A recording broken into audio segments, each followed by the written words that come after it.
नमस्ते बच्चों।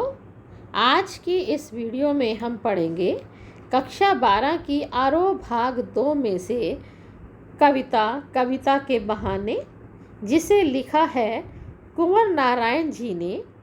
कुंवर नारायण ने ये कविता के बहाने एक चिड़िया, एक फूल और एक बच्चे के माध्यम से लिखी है, उनकी यात्रा का वर्णन करते हुए।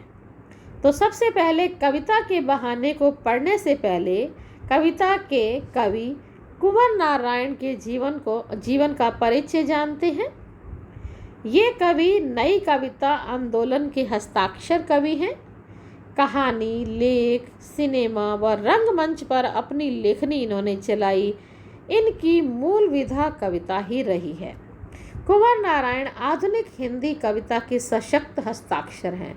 सशक्त हस्ताक्षर का मतलब होता है एक प्रमुख कवि, शक्तिशाली कवि। इनका जन्म 19 सितंबर 1927 को फैज़ाबाद, उत्तर प्रदेश में हुआ। इनकी प्रारंभिक शिक्षा घर पर ही हुई। विश्वविद्यालय स्तर की शिक्षा इन्होंने लखनऊ विश्वविद्यालय से पूरी की। इन्होंने अनेक देशों की यात्रा की है। कुंवर नारायण ने 1950 के आसपास काव्य लेखन की शुरुआत की। इन्होंने चिंतन परक लेख, कहानियाँ, सिनेमा और अन्य कलाओं पर समीक्षाएं भी लिखी हैं। इन्हें अनेक पुरस्कारों से नवाजा गया है। इन्हें अनेक पुरस्कार मिले, जैसे कि कबीर सम्मान, व्यास सम्मान, लोहिया सम्मान, साहित्य अकादमी पुरस्कार, ज्ञानपीठ पुरस्कार तथा केरल का कुमारन आशान पुरस्कार इत्यादि। रचनाएं। ये तीसरे सप्तक के प्रमुख कवि हैं। इनकी प्रमुख रचनाएं ये हैं। काव्य संग्रह में इन्होंने चक्रव्यूह लिखा, परिवेश लिखा, हम तुम, अपने सामने, कोई दूसरा नहीं और इन दिनों। प्रबंध काव्य में आत्मजय लिखा। कहानी संग्रह में आकारों के आसपास, समीक्षा आज और आज से पहले, सामान्य, मेरे साक्षात्कार। काव्यगत विशेषताएं। कवि ने कविता को अपने सृजन कर्म में हमेशा प्राथमिकता दी। आलोचकों का मानना है कि उनकी कविता में व्यर्थ का उलझाव, अखबारी सहीपन और वैचारिक धुंध की बजाय संयम, परिष्कार और साफ सुथरापन है। कुंवर जी नारायण नगरीय संवेदना के कवि हैं। भाषा शैली। भाषा और विषय की विविधता इनकी कविताओं के विशेष गुण माने जाते हैं। इनमें यथार्थ का खुरदरापन भी मिलता है और उनका सहज सौंदर्य भी। सीधी घोषणाएं और फैसले इनकी कविताओं में नहीं मिलती, क्योंकि जीवन को मुकम्मल तौर पर समझने वाला एक खुलापन इनके कवि स्वभाव की मूल विशेषता है। कविता के बहाने कवि के काव्य संग्रह इन दिनों से ली गई है। आज के समय में कविता के अस्तित्व के बारे में संदेह हो रहा है। यह आशंका जताई जा रही है कि यांत्रिकता के दबाव से कविता का अस्तित्व ही खत्म हो रहा है। ऐसे में यह कविता की अपार संभावनाओं को टटोलने का एक अवसर देती है।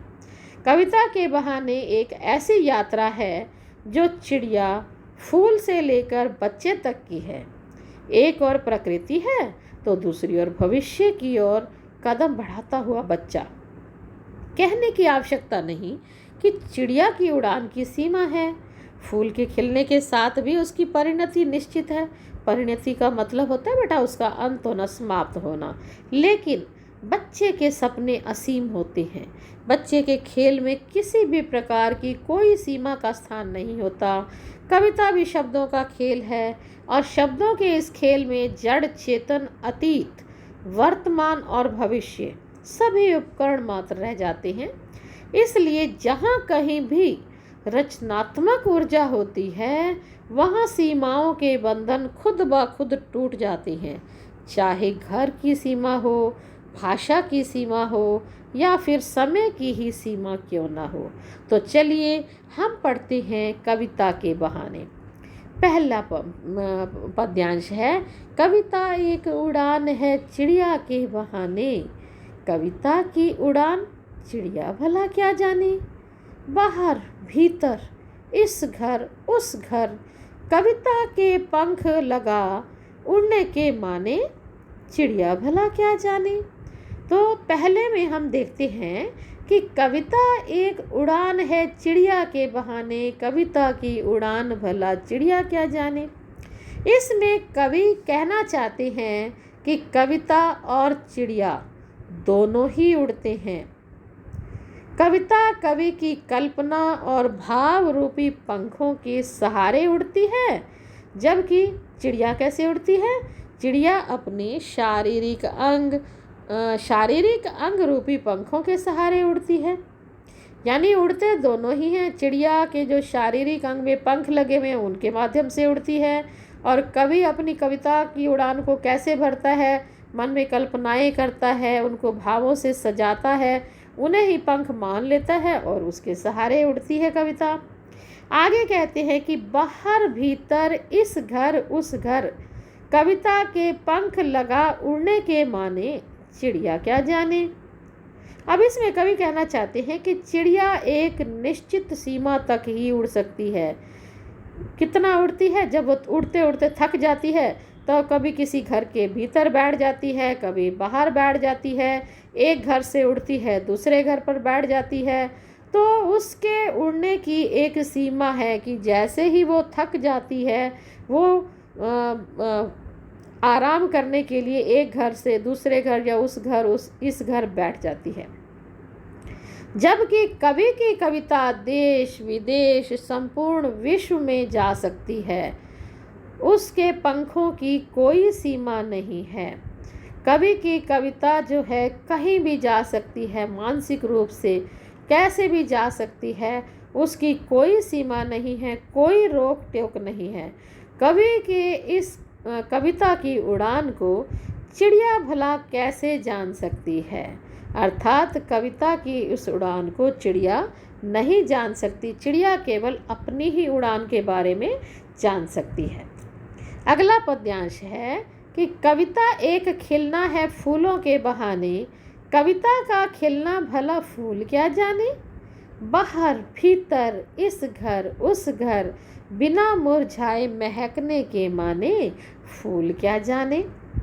इसमें कवि बताना चाहता है कि फूल खिलने के बाद, एक समय के बाद जो है खूब फूल खिलता है और एक निश्चित समय के बाद मुरझा कर समाप्त हो जाता है। जिस तरह से फूल खिलता है उसी तरह से कविता भी खिलती है।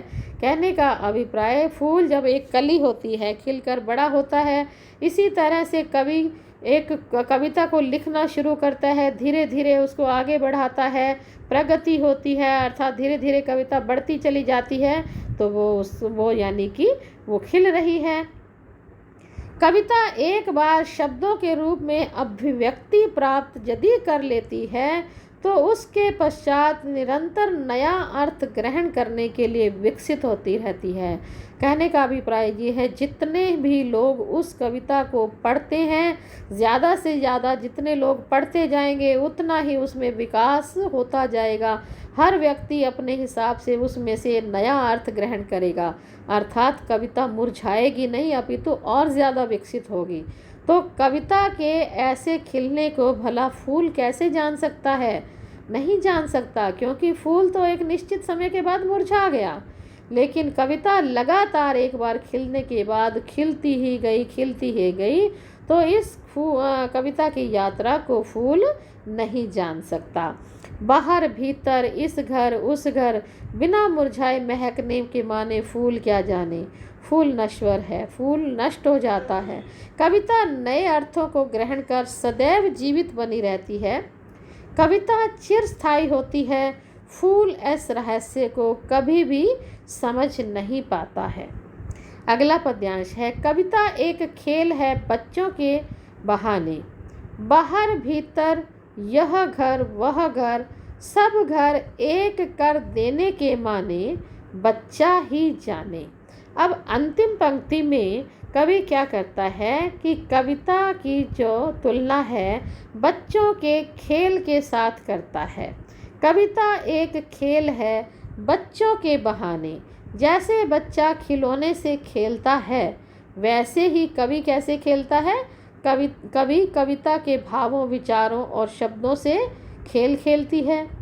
बच्चों के खेल नियम और सीमा के बंधनों से मुक्त होते हैं, अर्थात बच्चों के खेल में कोई नियम नहीं होता, कोई सीमा नहीं होती, कोई बंधन नहीं होता। बच्चे ये नहीं कहते कि किस जाति का बच्चा उसमें खेलेगा, उसमें किस पर क्या नियम लागू होंगे, कितने समय तक ये खेल खेला जाएगा। ऐसे सारे बंधनों से वो मुक्त होते हैं। असीम संभावनाएं बच्चों में छिपी रहती हैं उनके खेल में। उसी प्रकार से कविता में भी असीम संभावनाएं छिपी रहती हैं, अर्थात निहित होती हैं। बाहर भीतर यह घर वह घर, सब घर एक कर देने को माने, बच्चा ही जाने। बच्चा सभी घरों को बाहर अंदर, इस घर उस घर, सबको एक कर देना चाहता है, अर्थात वो किसी में कोई भेदभाव नहीं करता। उसके लिए सभी घर अपने हैं, उसके लिए कुछ भी पराया नहीं है, वह अपने पराये का अंतर नहीं जानता है। इसी प्रकार कवि की कविता के स्तर पर भी सभी घर अपने हैं, आत्मीय हैं। कविता भी किसी के साथ बिना भेदभाव किए सभी के बीच में प्रेम और अपनेपन का संदेश देती है। तो बच्चों, ये थी कविता के बहाने, अर्थात कविता की तुलना जो है वो एक चिड़िया के साथ, चिड़िया की यात्रा के साथ, फूल के खिलने के साथ और बच्चे के खेल के साथ की गई है। तो इसका भाव ये है कि कवि ने यह कहा है कि चिड़िया की उड़ान और फूलों के खिलने की एक सीमा होती है, उस सीमा से बाहर वो नहीं निकल सकते। वहीं कविता सीमाओं के बंधन से मुक्त है, क्योंकि वो एक रचनात्मक चीज़ है। बच्चों के सामर्थ्य की तरह कविता में भी अपार संभावनाएं होती हैं, इसलिए उन्होंने बच्चे के खेल के साथ कविता की तुलना की है। तो इसका काव्य सौंदर्य हम लिख सकते हैं कि कविता में सरल भाषा सरल है, साहित्यिक खड़ी बोली है, सहज और प्रभावयुक्त भाषा का प्रयोग किया गया है। भाषा में तुक प्रधान भी हैं, जैसे बहाने, जाने, माने, युग्म शब्द जैसे इस घर उस घर, बाहर भीतर, इनके प्रयोग से भाषा में विशिष्ट सौंदर्य आ गया है। कविता का मानवीकरण किया गया है। चिड़िया क्या जाने फूल क्या जाने, इसमें प्रश्न अलंकार का प्रयोग किया गया है। कविता के पंख लगाने में रूपक अलंकार है। बाहर भीतर, इस घर उस घर में अनुप्रास अलंकार भी है। यह कविता छंद मुक्त है। प्रसाद गुण का प्रयोग किया गया है। भावात्मक शैली का प्रयोग किया गया है। तो बच्चों, ये थी कविता, कविता के बहाने, इसका सरल अर्थ, इसका भावार्थ और इसकी व्याख्या। आप इस कविता को दोबारा से पढ़ें और इसके कठिन शब्दों के अर्थों को याद करें, और अगली वीडियो में हम पढ़ेंगे इस कविता के प्रश्नोत्तर। धन्यवाद।